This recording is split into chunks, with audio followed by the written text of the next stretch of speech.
What if you knew exactly how to build advanced AI agents so that you could sell them to clients or use them inside your business? It's possible, but you need to know when, where, and how to use them properly, because agents can actually make your automations perform worse. I decided to make this video after seeing some confusion inside my AI community, the no-code architects. I noticed a few members were using agents just to use them, even if it made their solution more complex and harder to use. By the end of this video, you'll know what an AI agent actually is and what it is not. You'll know the different types of agents and when to use them and when not to, and how to confidently apply the right agent to the right job every time. I'll start with a clear breakdown of AI agents, then I'll explain the different types and how they work, followed by when to use them. And make sure to stick around to the end where I show you the best way to leverage AI agents to build profitable automations for yourself or for your clients. The biggest mistake you can make with AI agents is using them when you don't need them. They can actually make your automations worse, more expensive, and fail. If you want to build profitable AI automations with agents and avoid wasting tons of time with the wrong tools, this video is for you. Let's get into it. All right, so let's go ahead and start with what are AI agents really? So if we look at this diagram here where we have traditional automations and then we introduce AI into those automations, we start to actually have an AI agent when the agent is actually making decisions on how to run the automation. I'm going to go over specific end-to-end automations that show us the progression towards AI agents, including various examples of agents, and then the difference between more basic agents, ones that make basic decisions, ones that are able to decipher more complicated tasks and pick the various tools they need, all the way to ones that are completely independent and are goal-oriented and are able to execute tasks all by themselves. But the most important thing to remember is that it becomes an AI agent when it actually starts to make decisions on how the automation functions, not just because it uses AI to solve a problem. All right, so now that we have that, let's go ahead and dive into the different types of AI agents, starting with the most basic old school automation so that we can see how we progress through the different stages from our old school automations to our new AI automations, and then bridging into agents that are able to make decisions, ones that are able to analyze complex communication and pick the right tools, and then totally autonomous agents. So first up, let's take a look at a standard old school automation. Here we're monitoring an email and we are looking at the contents of that email, and based off of the contents of that email, we are drafting a reply. In one situation, we're going to reply with this email, and in the other situation, we're going to reply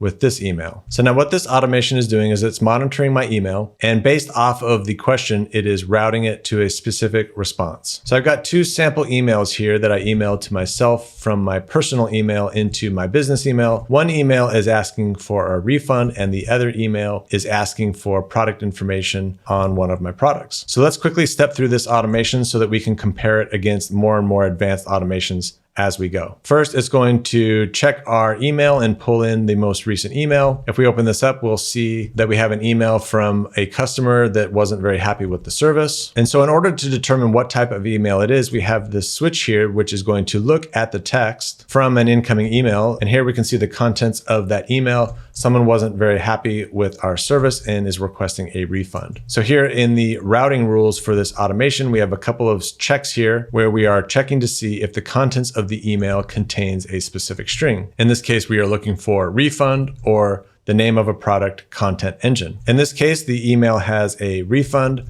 so it's going to go through the first route here instead of the second one. That's this top route here and not this bottom one here. So if we run this switch, you can see here it's routing the automation into this response. And then in this module here, it's going to analyze who the email was from. It's going to determine the first name. And you can see here we have this code that we have to write just in order to figure out the first name of the person sending us the email. And then we have the text here. We'd be happy to refund you. Before you go, could you tell us how we can improve or remedy the situation? We'll make it right either way. So we can go ahead and test this step here. It's going to execute and then respond back to the email. So if I come back to my email and refresh, I can see here there's a reply to that email. So here you can see the email just as we described in the automation. Now at first glance, this is working just fine. However, if you step back for a second and we think a little bit more critically about this switch statement here, we are searching to make sure that refund is part of their email. But what if they had said, hey, can I have my money back? Well, then this automation would not have found that text here and therefore would not have known to send it down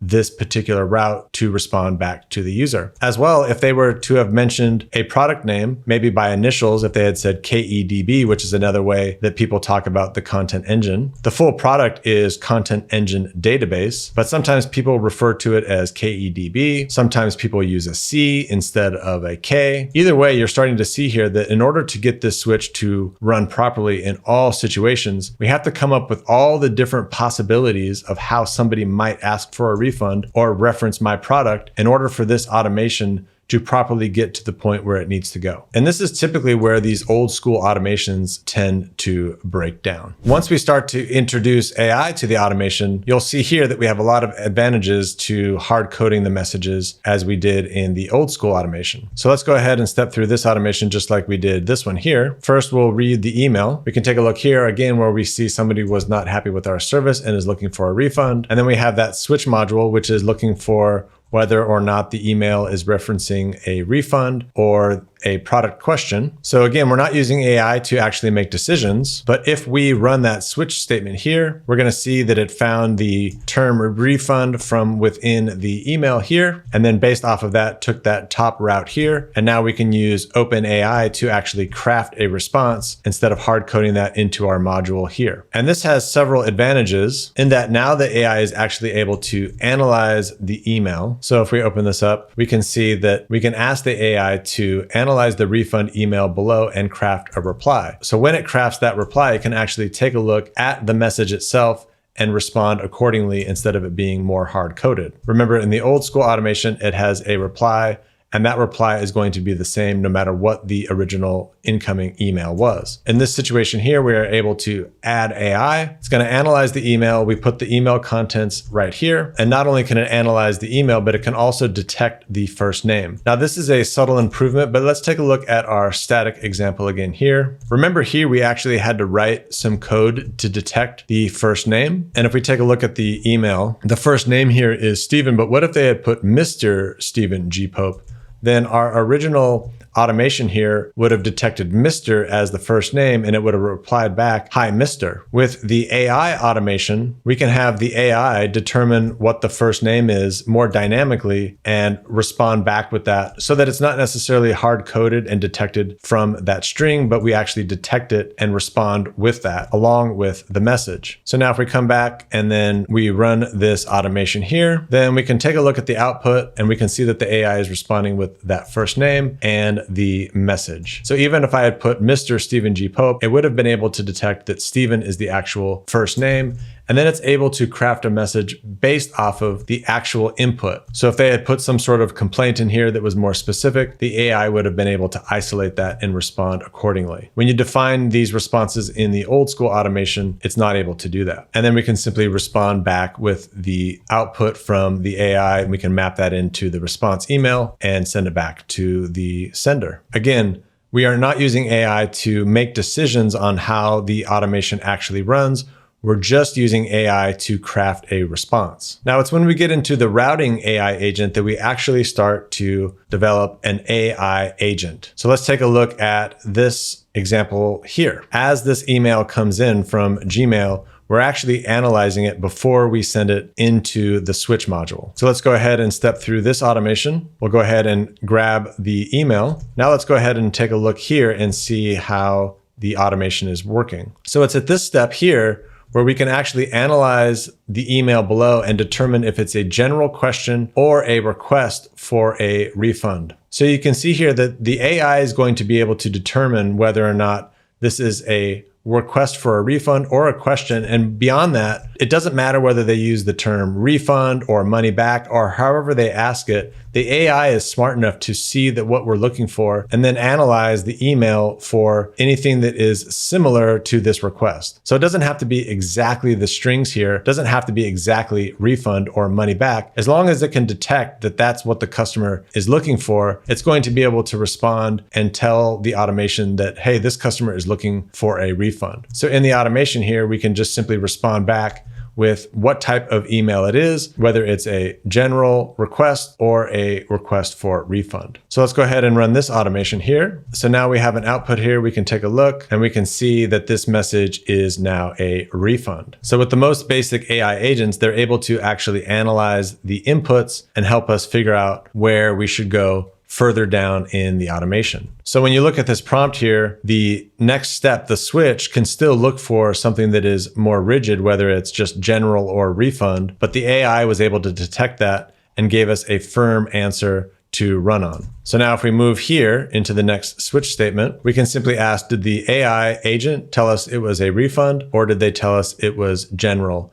And regardless of what the email said, the AI agent is going to reduce it back to one of two terms: refund or general. And so we can continue to step through this, and it's going to respond on the top line here, which is a refund. And then it's going to pretty much mimic what we did in the traditional AI automation up here and craft the response and then finally respond back to the user. All right, so now continuing forward, let's take a look at the tool-based AI agents that are getting more sophisticated. They are able to understand communication, and they are able to use multiple tools and actually pick the right tool for the right job. All right, so now let's jump into the tool-based AI automation. We still have this module here, which is monitoring our email and pulling in new messages, but now it is sending it into an actual AI agent. And this is where things start to get a lot smarter. Here you can see we have a more rigid automation where things are moving from left to right. They're going through different steps, taking different paths down this path and then ending. AI agents are quite a bit different. Here, what we have is input coming into the agent. We have an AI model, which is able to help the agent think. The agent also has memory so that it's able to keep track of conversations that come through on email. And then that agent has access to different tools, which it can use when it deems necessary. So instead of explicitly having to define all of these different modules and connect them together depending on how we want things to run, which can get very complex very quickly. Instead, we can tell the agent what it is, what tools it has available to it. We can give it a brain with an AI model, and then the agent is able to analyze the incoming communication, figure out which tool to use. It can figure out what that tool needs in order to run. It can finally craft a response all independently, and then it can finally, when it's ready, send the response back to the user. So to better illustrate this, in this example, I'm going to ask a product question. So in this example, we'll use this incoming email here, where we have a question from Steven, which is, how much is the content engine database system? And then it also asks, are there support calls? So now let's go ahead and step through this automation and analyze all of these different parts one by one so that we can understand how this works and why this is a whole lot smarter. So let's go ahead and trigger that first email here. All right, so we pulled in a new email. Let's take a look. So here we have, how much is the content engine database system and are there support calls? So now we can map that directly into our AI agent. And now essentially this AI agent here is taking care of all of this logic for us. So first, let's take a peek inside of the agent itself. So first and foremost, you have to map into the agent the email. So here we have the from and then also the message. And then we have the system prompt down below that explains how the agent should behave. So here we can see you are a helpful email assistant. You reply to general questions and also requests for refunds. Analyze the email and craft a reply. See if you can remedy the situation before agreeing. And then for product questions, it says, use the get all products tool to determine the Airtable record ID for the desired product. And then use that record ID to look up the product details using the get products with record ID tool. Notice here we have two tools that we have added to the agent. One of those tools is get all products, and the other tool is get product with record ID. So as product questions come in, the agent is able to look up all of the products, and then it's able to figure out which ID of the product it is in the database. And then using that ID, it's able to actually look up the specific product information. And to show the back end here, I've got a quick Airtable database that I built. Inside of the products table here, we have two products. We have the content engine database, we have the initials, and we also have the name. And then we also have the no code architects community and the initials NCA. And then for each product, we have the product information. I grabbed this product information from the landing page of the Content Engine Database Extreme program. And then here I have the product details from the About page of the No Code Architects community. So you can see here we have a tool called Get All Products. And all this tool does is simply perform a search in the products table and returns the record ID, the name, and the initials. So again, if we come in here and we look at the system prompt, we have defined how the agent should look up and answer product questions. It needs to get all the products first so that it can determine the record ID. So it's going to grab all of these records here so that we can isolate which record ID is the one that we need to look up the product information. And then once we have that record ID, then we can do another get record using that record ID to pull up the relevant product information. So if we pulled these two records and then used the name and the initials to figure out which product the user is talking about, then we get the record ID, then we can use this to pull up the product information. So now if we go ahead and run the agent, we can see that the agent is looking up the different products and then looking up the different product with that product ID. And then it's actually crafting a response. And then it actually sends that response over to the Gmail reply message. It happened pretty quickly, but what it did is it searched for all the products. So we can see here, we returned 2 products to the agent. The agent has the product name and its initials, which is able to use to determine which product the user is asking information for. And then it also responded with the record ID. And then inside of the Get Products with Record ID module, it took that record ID that it got from Get All Products. It used that to look up the product information, which it then was able to send over to ChatGPT to create an email, and then finally email that back to the user. Let's take a look at the output. So here we can see that the agent was able to construct a response. The Content Engine database is priced at $4,500 and has support for 12 weeks, which includes Q&A calls and access to a private Slack channel for personalized assistance. If you have further questions or need information, please feel free to ask. And what's nice about this is that the agent also has memory. So if we take a look at the memory here, it is using the thread ID of the email exchange. And if you're familiar with Gmail, it is able to maintain a thread of communication back and forth with the user. So the agent is able to keep track of all of these different responses. So if someone were to reply back again, it would have that thread ID to understand the context of the ongoing conversation using the memory here. And so this is a good time to take a moment here and really talk about what the agent is doing and why it's very powerful, when and why you might want to use an agent. Because what you can see here is that the agent is good at monitoring just natural language. So anything that is written out and not necessarily very specific. In these other modules here, we were looking for the keyword refund, whereas in this case, the agent is able to look at the entire email and determine what is this person actually trying to communicate. And then based on that, it is able to determine, is this a refund or is this a general question about a product? In this case, it was a product question. So it was able to figure out that, oh, it's a product question, so I need to use this tool and I need to use this tool. When I use this tool, I need to take the record ID I got from that and I need to use that in this tool. So we didn't have to program any of that logic in there except to describe it in the system prompt. But we didn't have to create a rigid automation above that figured that out and actually mapped that through a specific path. It was able to figure that out, and it was able to use these different tools and the memory and the brain to come up with a response all on its own. And you can see here that in the Get Product with Record ID, normally if you were to use an Airtable module, it would ask you for the record ID. In this case, we didn't actually have to define that. We let the agent fill that in on our behalf. So typically it would look more like this, where we would have to actually pass something in on the automation. In this case, the agent is taking care of that for us. It knows that it needs the record ID and is able to insert that into this particular module for us. So again, if we were to run this module, we can see it in action. It's getting the products, then it's getting the actual product, building the email, it's sending it back, and then we can finally email that back to the user or the customer. We can come back to the email, I'll refresh, and we can see now that we have a reply here, and we have that reply here. It's very similar to what it came up with the last time. So that's an example of the tool-based AI agent, where the agent has access to various tools It's able to scan its input, determine how to use those tools, and then use its brain to respond back however it needs to. And that differs from the agentic AI agents, which have a specific goal, are autonomous, and are actually able to self-improve along the way. And a good example of that is OpenAI's Operator. This type of agent is something that you can install on your desktop, and you could give it a task like go book my next vacation.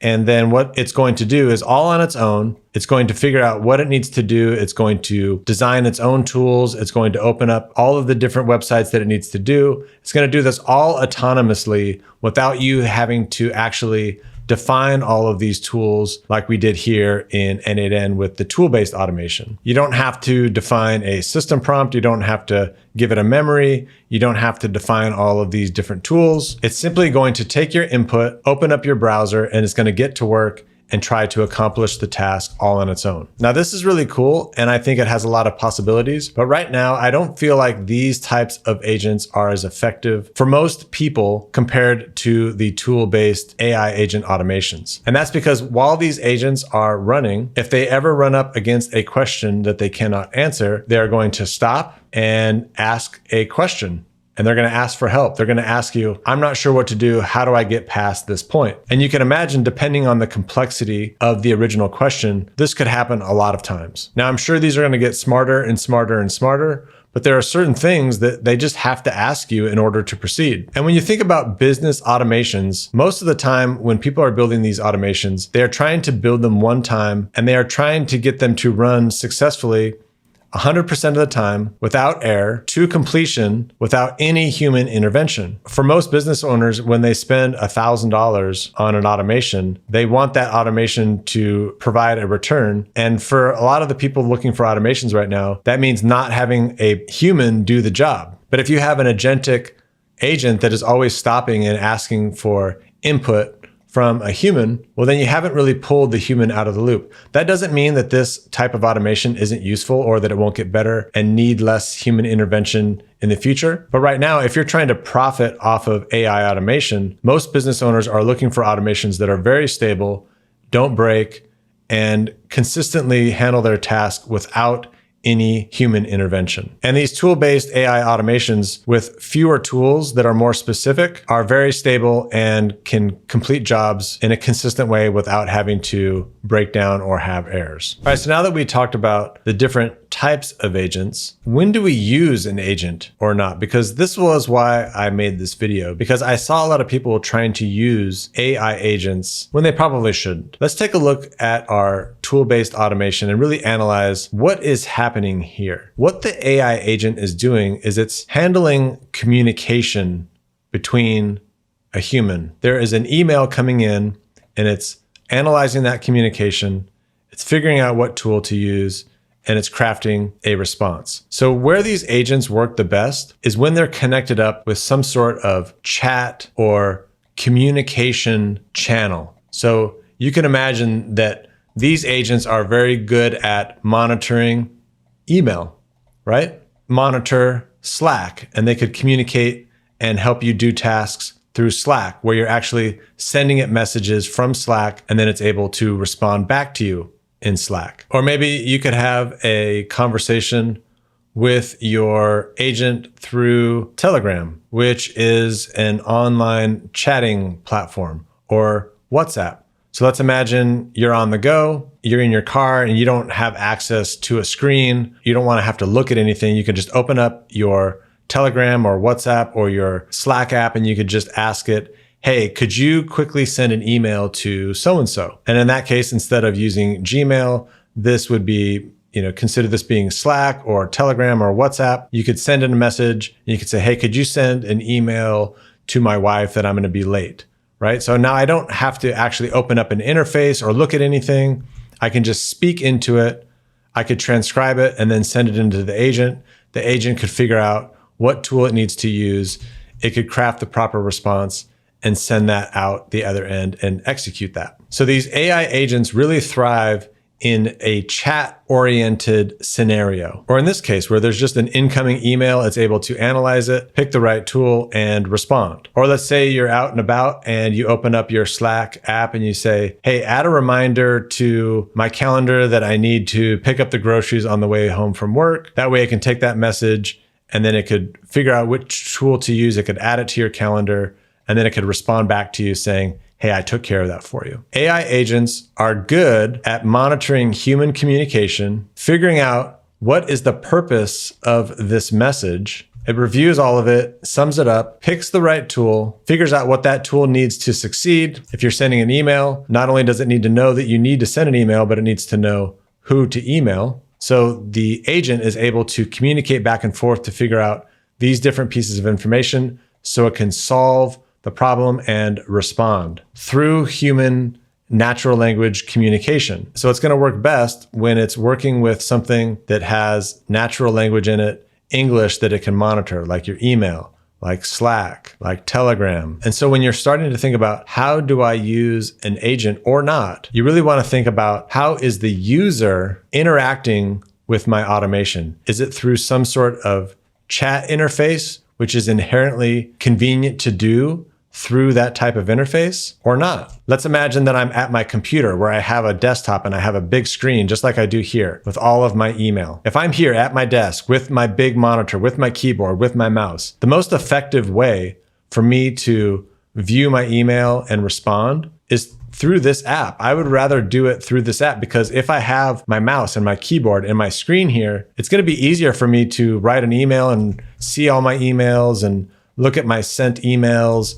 and look at my spam and look through my trash and organize things. It's going to be easier to do from this interface. If I'm sitting here at my desk, it doesn't make a lot of sense for me to open up Slack and start trying to do things in my email through Slack because I have it here. I would be able to get it done much faster here in the Gmail app than I would be able to go to Slack and say, hey, can you tell me all of my new emails that have come in today? Because just imagine if you were in Slack and you were chatting back and forth, and then it started to give you all of your emails as a Slack message, one by one, or maybe it was only able to give you a few of them. And then you didn't have all the different filters. You couldn't search. You couldn't do what a good email interface can do. So it doesn't make sense if you're sitting at your desktop with a mouse and a keyboard to interact with your email through a chat interface. Or let's look at another example where you go to a website and you want to chat with a support agent.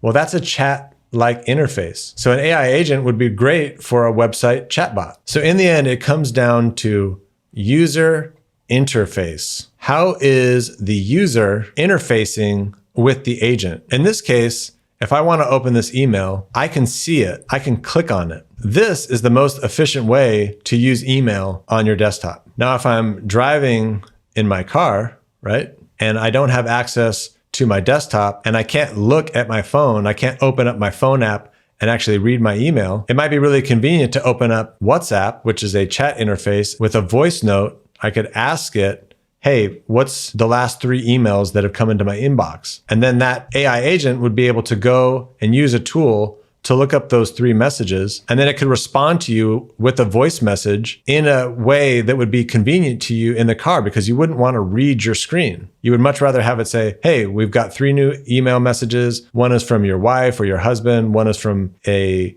client that wants to talk to you about this or that. That's a convenient way to use an AI agent, where the agent is going to analyze some communication that is going back and forth. It's going to determine what that communication is. What are they actually asking? How can it take a complete sentence and boil it down to a specific action that it needs to take? How can it pick a tool? And then how can it determine what that tool needs to function? Is it an email? What does that tool need before it can be used? How can it communicate back and forth with you in a chat-like way to finalize it so that it can use the tool, do the job, and then finish it? So then the best profitable use cases for AI agents is when you are interacting with a AI automation in a chat format. When does it make sense for the user to interact with the agent through a chat, through Slack, through Gmail, through Telegram, or through WhatsApp, or through a website chat bot for support. If the user could more easily interface with your AI automation through a UI like the Gmail app, because they're sitting at their desktop and it's just much easier to send an email or search or filter or do whatever they need to do because they have a mouse and a keyboard, then do not use an agent in that case, at least a tool-based agent. In a case like that, you'd be much better off using a more simple automation that is more deterministic. It has a more consistent flow from left to right to solve the problem than having to interface with language, figuring out what the language means, what tool to use. If I'm on my computer and I'm managing all my content like I do in Airtable, it's much easier for me to manage a bunch of YouTube videos and their status and moving them around from status to status than it would be to set up some sort of chatbot in Slack to say, hey, can you move C6722 to record? And then can you move C6260 to record as well? That would take me longer than just coming to the interface and moving them. You don't want to just force someone to use a chat interface when they could more easily use a traditional interface like Airtable or Gmail to get the job done. Now, if you want to become an expert at AI agents and AI automation, make sure to jump into the No Code Architects community. We've got an in-person meetup coming up. It's a thriving group. You can get tech support, access to beginner courses to get you going, access to all my automation templates for content systems, social media, faceless videos, AI agents. I've got a business clarity course to help you build your AI automation business. I do live builds and workshops to show you how to think, just like I am in this video here. We have different prizes that you can win just by collaborating with the group. I'm giving away a Shure SM7B microphone with a mic arm and an audio interface. It's an awesome group. I hope to see you there, but either way, I hope you enjoyed this video and I'll see you on the next one.